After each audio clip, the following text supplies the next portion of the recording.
I am that I am. You can call me Master John, Master Anna, or simply John. Because I am John's soul. That means that I am all that John is. So much more than the human that bears this name. And has borne many, many other names over the course of my journey on earth. I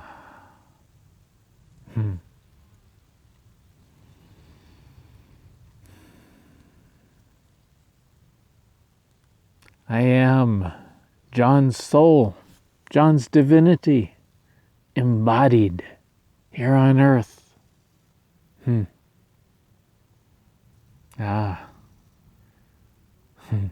many of you, you feel like you're going through this embodiment phase of your journey. What I want you to realize is you are already embodied. You're just allowing the awareness of that. You are your soul. You always have been. How could you be anything else?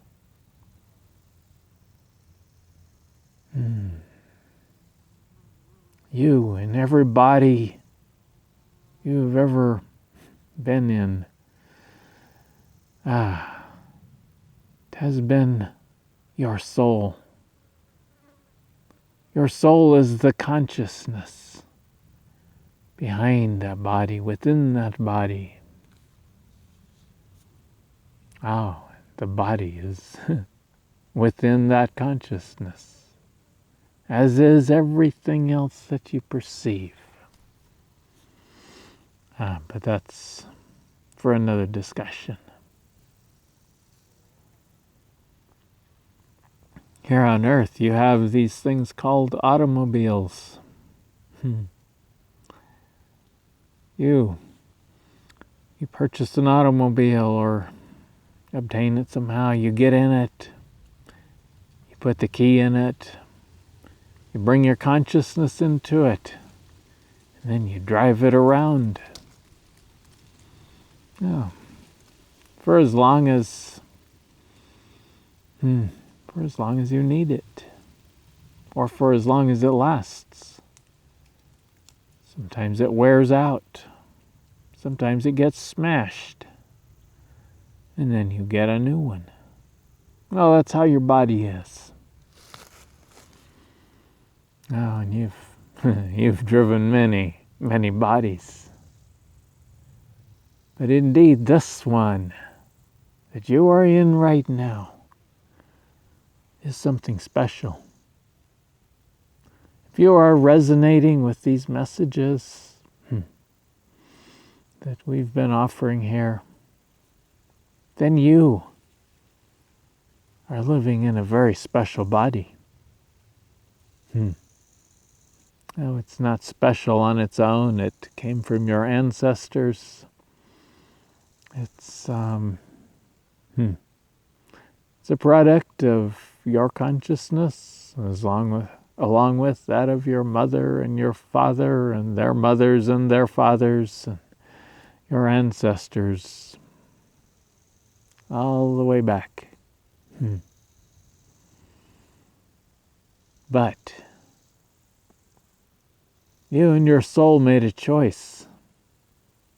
Said, this is it. This is my final lifetime. This is the lifetime where I am going to go beyond where any of the ascended masters have gone before. You see, each one of them came through this experience of earth, many, many experiences of earth, until until they worked through the challenges here and remembered themselves. And then they were complete. They dropped their body. Some of them just allowed their body to die of natural causes. Others burned it up in a flash of light and fire, took it with them in a sense. But up until now, nobody really, truly embodied their souls into, we don't even have the right words.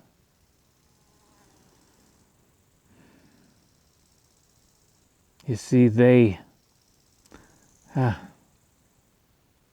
could say they went back to their soul. That's not quite the right words because they are their soul. But they let go of the body. Whereas, so many of you are doing something different. You're staying in the body. You're allowing the body to transform. So that you can be in it. Or rather, you can project it when you want to. So that you can have the experience of being in it. So that other people can see it. They can't see your soul. But they can see this body. So you are recreating your body, letting go of all the ancestral patterns, all the patterns from all of your other lifetimes and experiences, creating something new, something very new,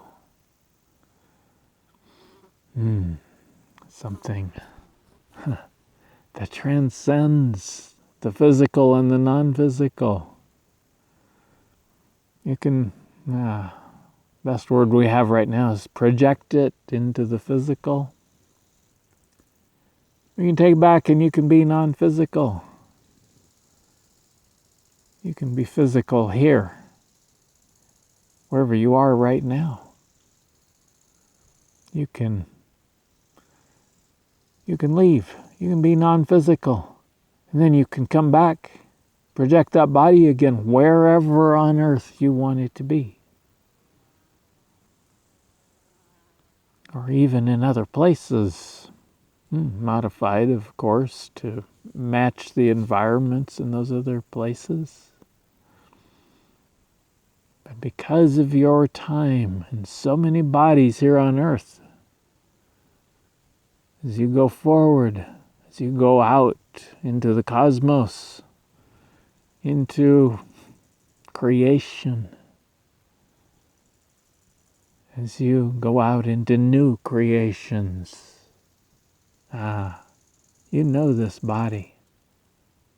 And you will know how to project it into any situation where you might need it in the perfect, appropriate way.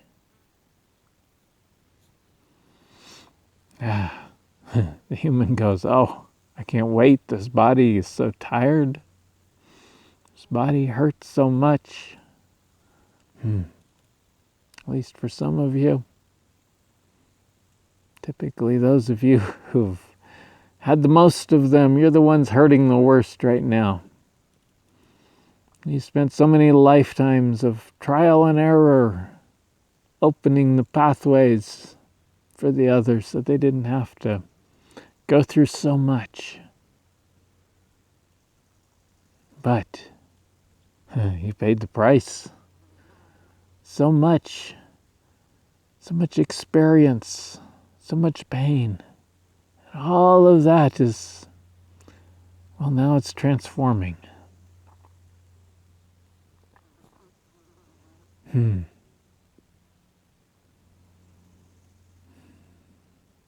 here you are. For so many of you, your body is, you wonder if it's going to survive another day. Sometimes John wonders if he can hold on for another day. And And I remind him, just let go. Stop trying to hold on. Because I'm handling this. In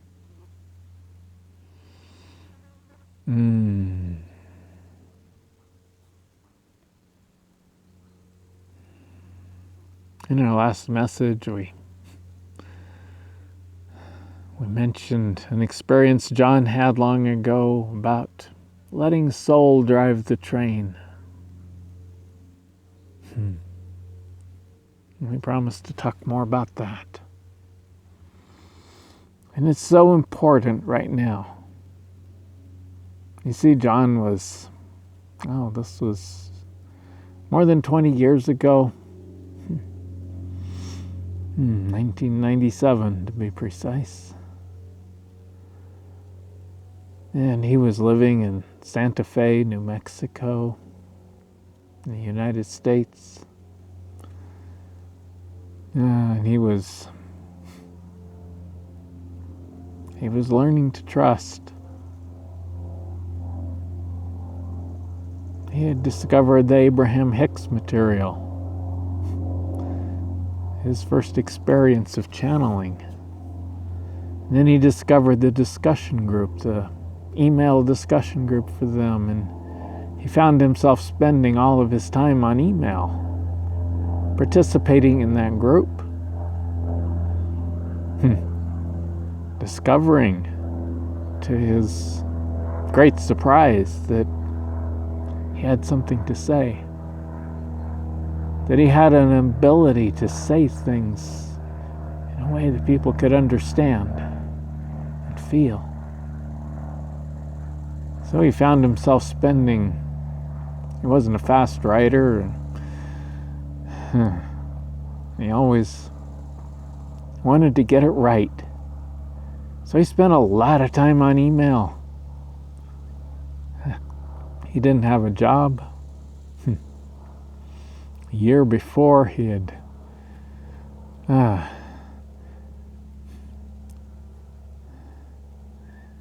lost his job because he got hurt, couldn't work for a while, and he knew that was his soul and his body telling him that he had to take time for himself. He just couldn't deal with this working all day long, every day of the week almost, in order to make just enough money to keep doing the same thing. He just couldn't do it anymore. But he was afraid to stop. And so one day his body took things in hand and tripped him up and dislocated his right shoulder, and he couldn't work. Once he got well, he knew he couldn't go back to that job. So here he was a year later. It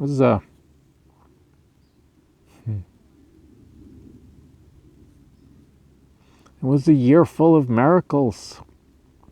Somehow everything worked out. He and his wife traveled. They lived in a travel trailer. They traveled to New York and remodeled a friend's house. He traveled to Spokane and Washington State, visited his family and visited friends in California, and after about a year they finally made it back to Santa Fe. Had an amazing time. Now here he was, and he knew. He started thinking, do I need to get a job? What do I need to do now? Then he found himself spending all his time in this email, participating in this discussion group. And he knew he had to trust. Well, they had about enough money to last for a month. Paid for a month's rent at the RV park for the travel trailer. And after about a month, they were out of money. Totally, completely out of money.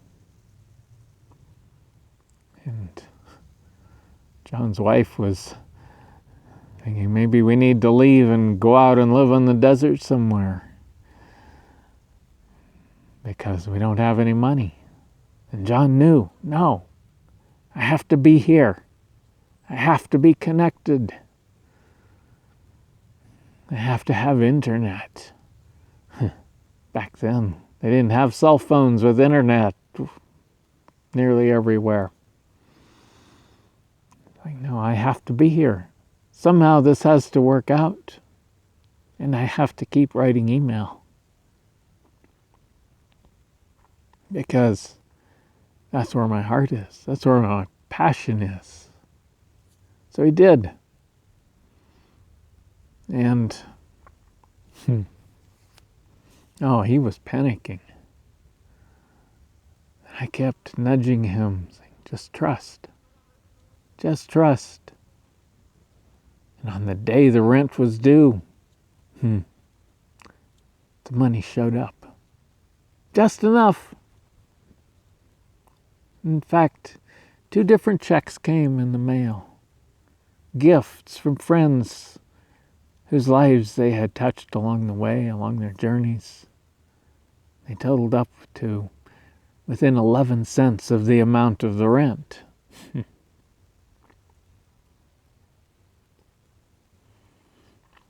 It was so close it was shocking.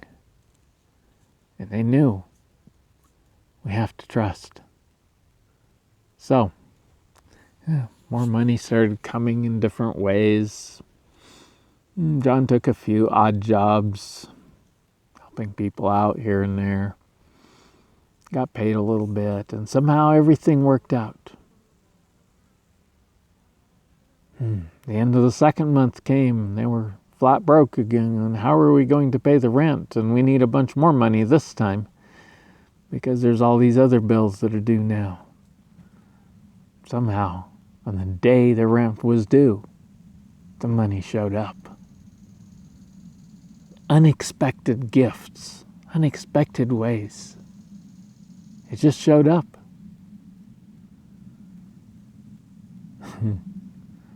So, that went on. After about 3 or 4 months, John was just amazed at how it was working out, and he was also so frustrated. Why does it have to be right on the edge? Why can't there be some extra? Why? Why does it have to be? Why do I have to panic every month? And I said to him, John, that's the point. It's because you panic every month. It blocks the flow. You're still trusting, so it comes, but just enough. So, let's go deeper here. And that month, the money didn't come. Everything got behind. The rent got behind. Everything else.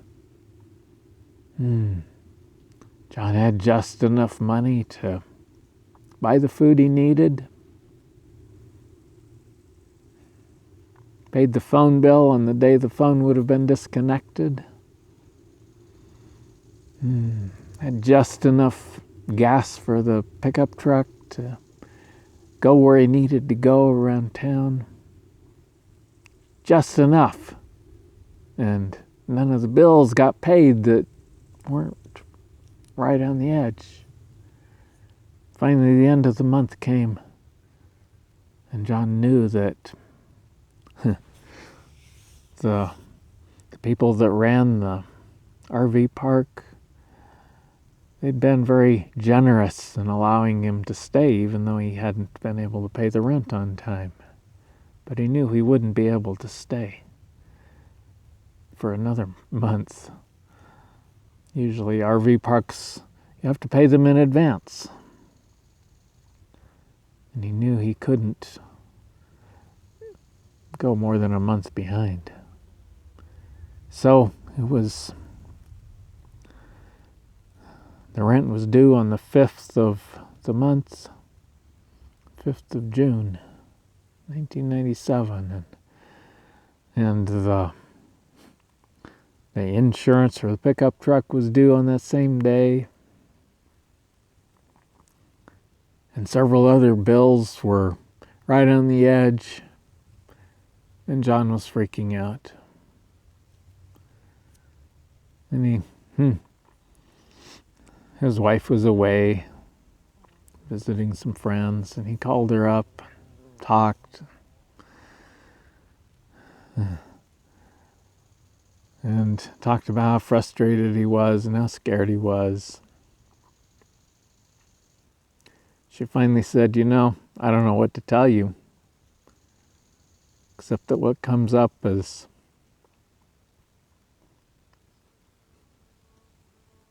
maybe you need to ask God for help.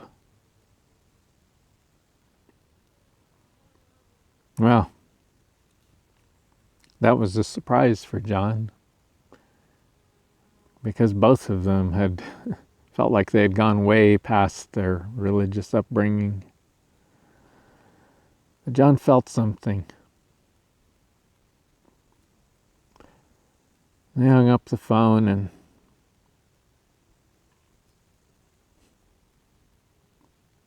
he closed his eyes and he said, God, I don't even know what you are anymore. I don't know how to ask for help anymore, but I sure need it. And then he let it go.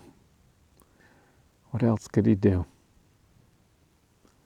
And he spent that day. It was actually a fairly strange day for him. It felt strange. But he spent most of it writing messages on this forum about creatorship, about creating. And wondering, why can't I make this work for myself? Even though I was right there on his shoulder, you could say, saying, it is working. Keep trusting.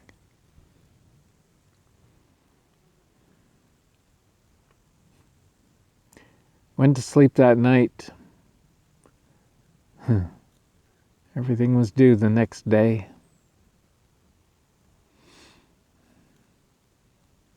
It's like, what am I going to do? But he let go of it. He went to sleep. And in the morning, he woke up from this very vivid dream. In this dream, he was riding on the tourist train that goes from Santa Fe to a town about 20 miles away. And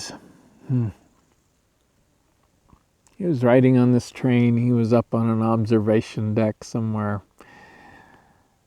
And there were friends with him. He was just having a good time. It was a bright sunny day. And he remembered that the only care he had in the whole world at that moment was keeping his cowboy hat on his head in the wind. And he was just having a great time. Then he looked up ahead of the train, and there was this place where the tracks disappeared. It was like they'd been paved over, or somehow they just disappeared. They weren't there. And he's like, oh, what's going to happen?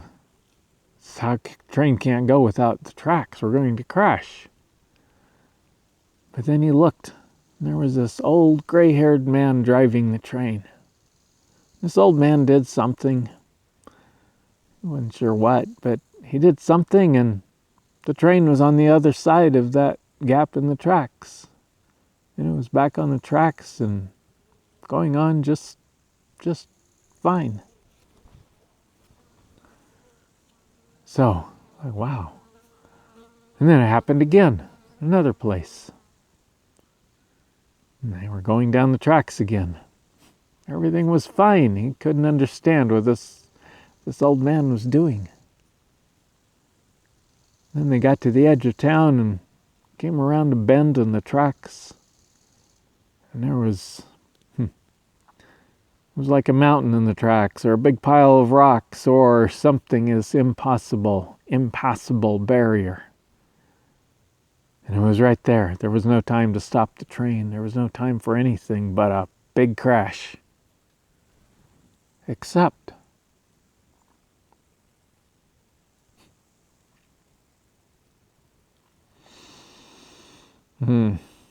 John still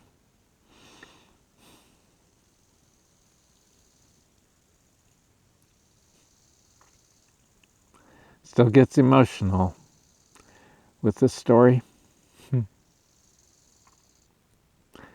So this old man did something. And the next thing John knew in this dream, the train was on the other side of that barrier, on the tracks, going along just fine, no crash. And he looked out ahead, and the tracks were shiny and clear as far as he could see into the distance. And he woke up. And he thought, wow, that was intense. He got up and got in the shower.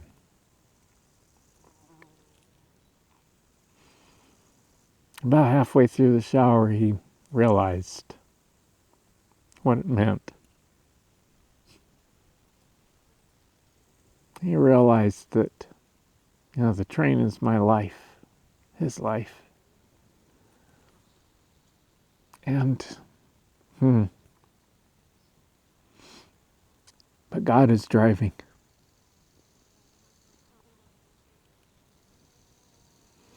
Now, today he understands that, he is God. I am God. I, his soul. I am God for him. And indeed, God is driving. John realized that his job, his only job, is to have the ride, to enjoy the ride. But, even that puts too much of an agenda on it. So his job is to simply be on the train and keep his hands off of the controls. Because he realized that, he can try to take the controls any time, but he has no ability at the human level to get the train past those barriers, or there's places where the tracks are missing. So his job is to let me drive and to simply have the ride. Well, he cried for a while, quite a while. And he pulled himself together and he went out. And he had an appointment to have breakfast with some friends. And he spent literally his last pocket change, his last coins on a little bit of breakfast. And he didn't tell his friends what was happening because they didn't need to know. He knew this was about him. So he had breakfast with his friends, had a good time. Drove home. And he was thinking, should I start packing up and getting the trailer ready to pull out? I don't know where I'm going to go. He had enough gas in the truck to pull it out of the RV park, and not a lot more. And he didn't know. So he took a deep breath and he got home, and there was a message on the phone. Message from a friend. He said, John, I'm calling from work. I need to talk to you. And he was a little surprised. He called her back. she said, it was the person he'd done some work for in the past. Remodeled her New York house the year before. She said, I need some work done around my condo here in Santa Fe. And I need you to do it while I'm out of town on business trips so that I don't have to deal with it. So, can you do that this summer? John was, of course I can. Be happy to. She was a good friend. And so, she said, good. Go over to my house and there's a check on the kitchen table. And I realized I hadn't been putting it in the bank, and I realized this morning that it's for you. It's a little over $2,000. She said, will that be enough? And well, this was 1997, and John said, yes, that will be enough, after he almost dropped the phone. Because it was enough to catch up on all of the bills for the past month, pay all of the bills for the coming $500 left over. And he said, yes, that'll be enough. So, went and picked up the check, took care of everything, and he was a different person. That changed him. And there's been a lot of challenges ever since. But more and more, that's such a touchstone for him. It always has been. And more he trusts. Just trusts himself. He hasn't had a real job since then. He had a business, sort of, for years and years, fixing computers for people and doing different things, occasionally handyman work. But he never had a job since the year before that. He learned to trust.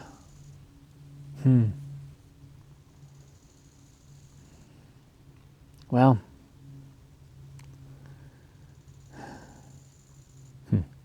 but there's so many layers. So many layers of the fear.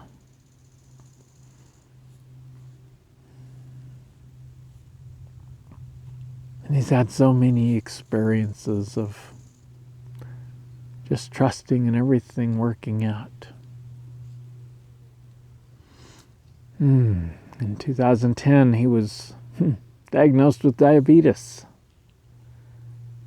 Then he went to the doctor and took the medication for several years. But eventually it started feeling not so good. And he had more and more experiences of learning to trust. He tried to go off the medication a couple of times until he started feeling the symptoms in his body and panicked and went back on the medicine.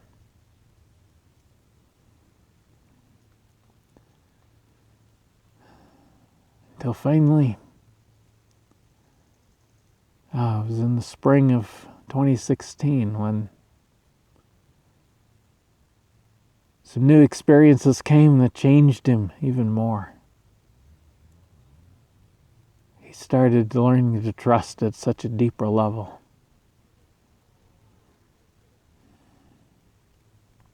Life was flowing so magically. Many more stories we could tell, but we want to stay on this topic. So, toward the end of that year, it was Shout Day for the Crimson Circle. He was visiting his sister in Colorado, living in his camper van. And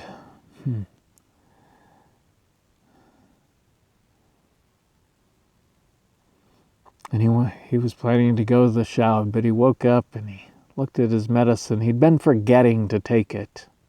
And he'd been forcing himself to remember, putting the pill bottles all over his van to try to force himself to remember to take it. Until he started getting sick to his stomach every time he took it. And this morning he looked at his medicine and he said, I do not want to spend today mostly in the toilet. It's Shoud Day. I want to be there. Be with my friends. Hear Adamus. And so I said, I'm not going to do this anymore. He'd been learning that from the human standpoint, enlightenment or realization is mostly about the human going out of control, letting go of control. So that everything in his life for the past 20 years had been teaching him. Letting go of control.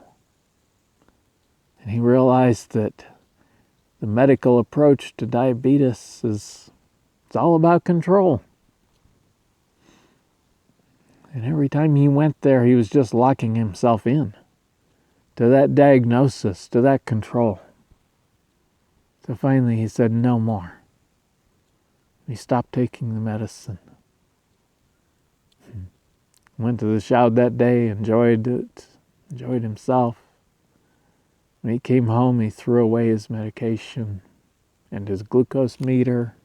Said, no more sticking my finger every day to check my glucose levels. What is that telling my body? I have to hurt it in order to try to make it better.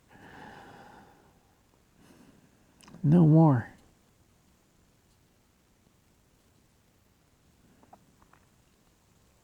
Well,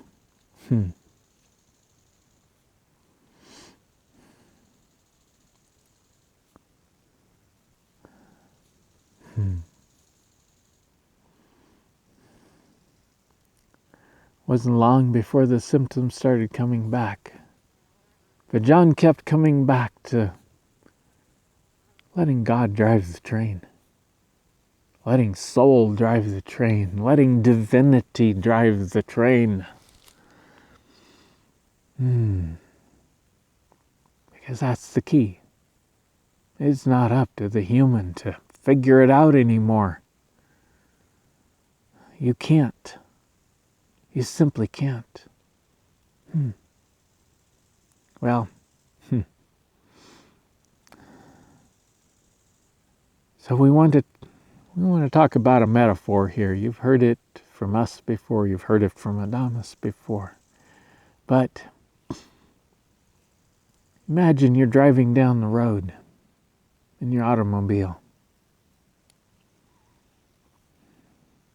And suddenly this horrible noise starts coming out of the engine.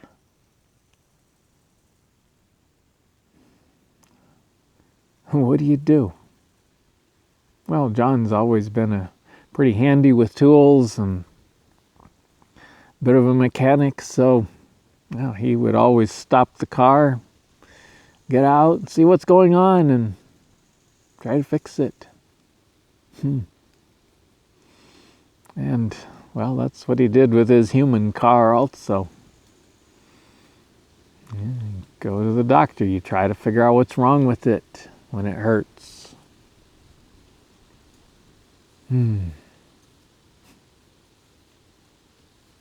John wants us to clarify that we're not giving you medical advice here.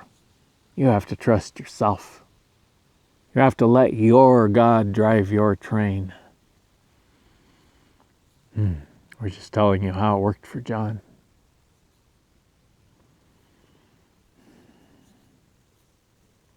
So, John kept trying to do that with his diabetes, with his body. Just like he would with a car, trying to fix it. What pills should I take? Everybody was giving him advice about what supplements to take and how to eat and all these things. So finally, He threw it all out. No more. No more controlling my body. I'm going to... Oh, he knew at this point that he'd had his realization. He knew he was complete. He knew that he could come home anytime. He didn't really want to. He really wants to see this, this process through. This transformation.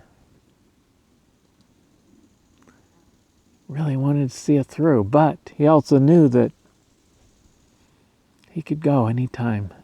And he wouldn't have to come back. Because he was complete. So he said, why should I control my body anymore? Maybe I need to trust my body. And more than that, trust my soul, my God, my divinity to take care of it. So he did. Well, it's been a bit of a rough ride over the years. Lots of symptoms. But then he started finding out that a lot of these symptoms, other Shambra, other people on this journey were having very similar symptoms, and they didn't have diabetes. So he stopped calling it diabetes. He just started calling it transformation. Because that's what it is. There's many layers of belief systems. And belief systems, they're what shape your reality. They're what shape your body. So it's been a journey of releasing those belief systems.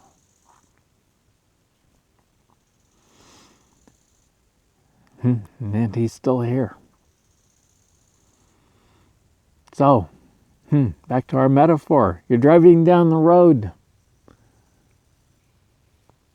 It starts crashing and banging. Your car, your automobile, starts crashing and banging and sounding like it's about to fall apart. What do you do?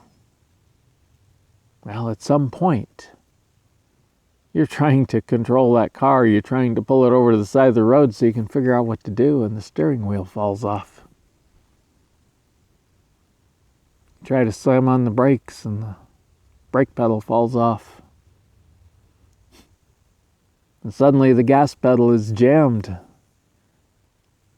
it won't slow down. What do you do? Well, so many of you are in that place right now. Your automobile, your body, it sounds and it feels like it's crashing, self-destructing. And you're trying to figure out what to do. What do you need? What did you do wrong? What supplements do you need? What food do you need? What doctor do you need? All these things. And nothing's working. It's still crashing and banging and hurting worse and worse. What do you do? Well, what John is learning, I keep whispering in his ear, trust, breathe, allow. And that doesn't mean, okay, I'll allow it, don't show me what to do. No.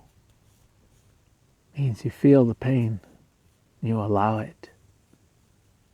If it's too bad, take a painkiller, that doesn't matter. But allow it. Because what's happening? Your car is transforming. Your body is transforming. That means a whole lot of it is going away. It's dying.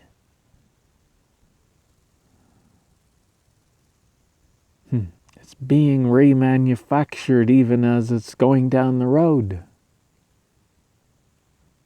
Even as it's lifting off the ground into the air and becoming a high-performance airplane, maybe even a rocket plane that can take you to the other dimensions, to the other worlds, to the other universes, and still come back here. He said, I'm going to do this in this lifetime. So, pulling over to the side of the road and fixing it in the old way, it just doesn't work anymore. And every time you try, you just kind of lock in that old reality. Because it reinforces the belief that created that reality. And what you're going through right now is the process of dissolving those beliefs. Those beliefs that shape mass consciousness and keep you hooked into it.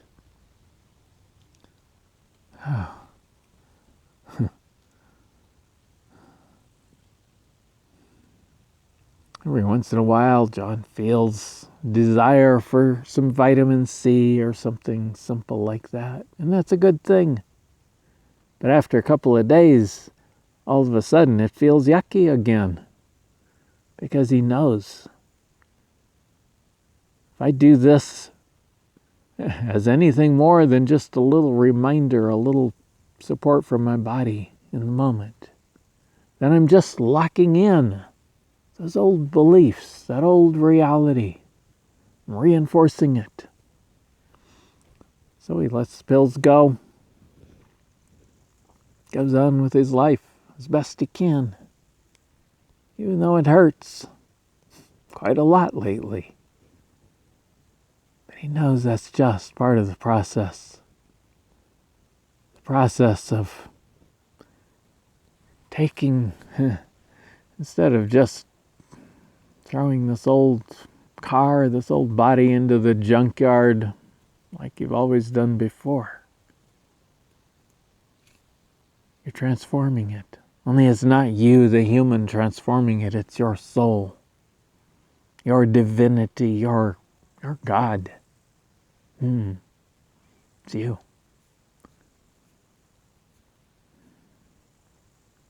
So instead of throwing it in the junkyard, you're transforming it. It's a challenging process that's never really been done before. And it hurts along the way. And it takes time. From the human perspective, it takes time. Now, from your soul, it's a moment. But for the human, it takes some time. Because if we did it all at once, it'd all blow up. And you'd probably want to come back and do it again, say, to get it right. So, we have to let it take the time that it takes. But you need to understand that you're not getting anything wrong. Just allow it to happen.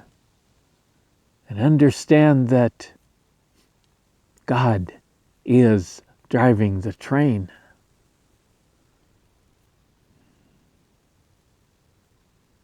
And that's all you need to know.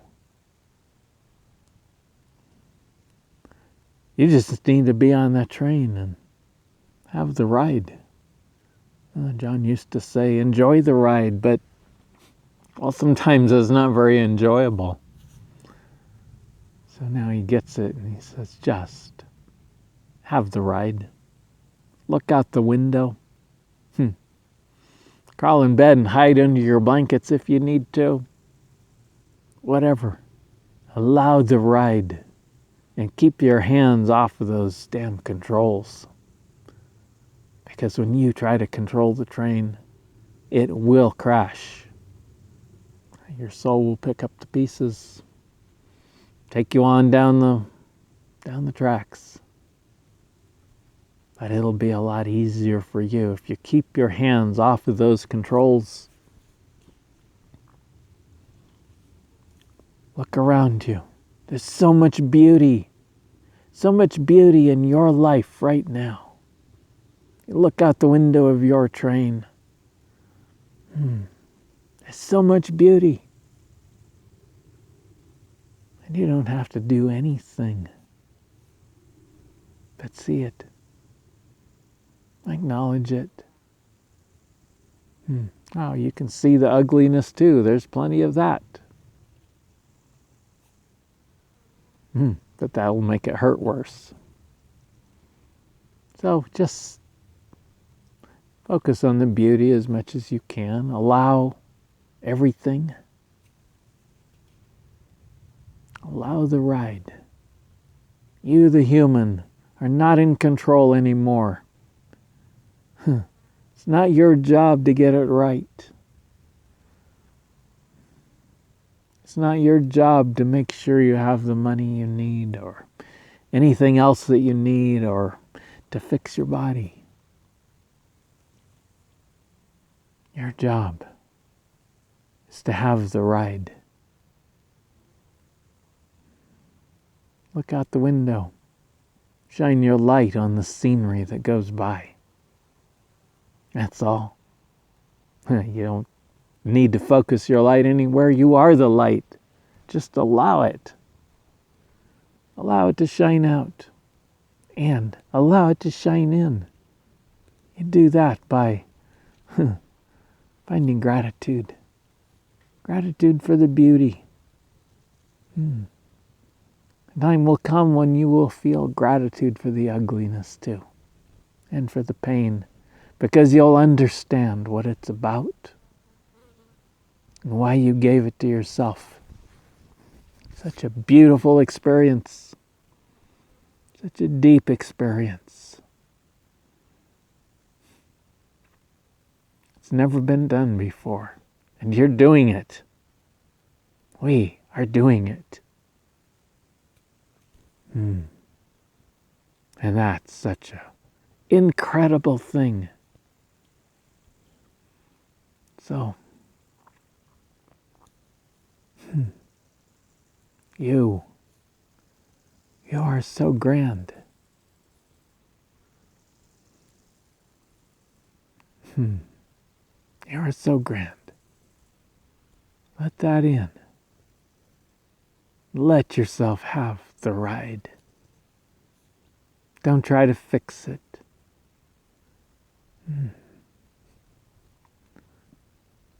Sometimes you need to go to the doctor and have some little thing taken care of.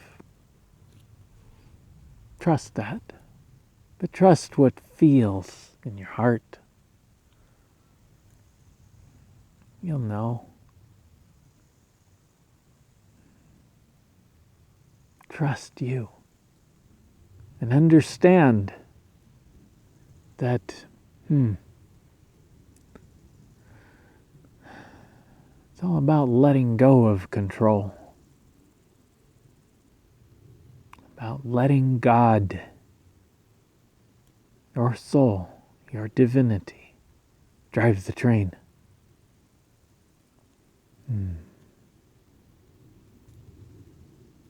Let go.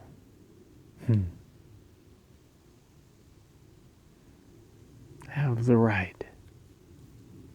Look out those windows. You have this most incredible train. There's always enough food. There's always enough whatever you need on this train. Now look out the window. Look at the beauty of the landscape, of the nature, of you and your life and what you are doing right now. It's so incredible. So let it happen even when it hurts. And so it is.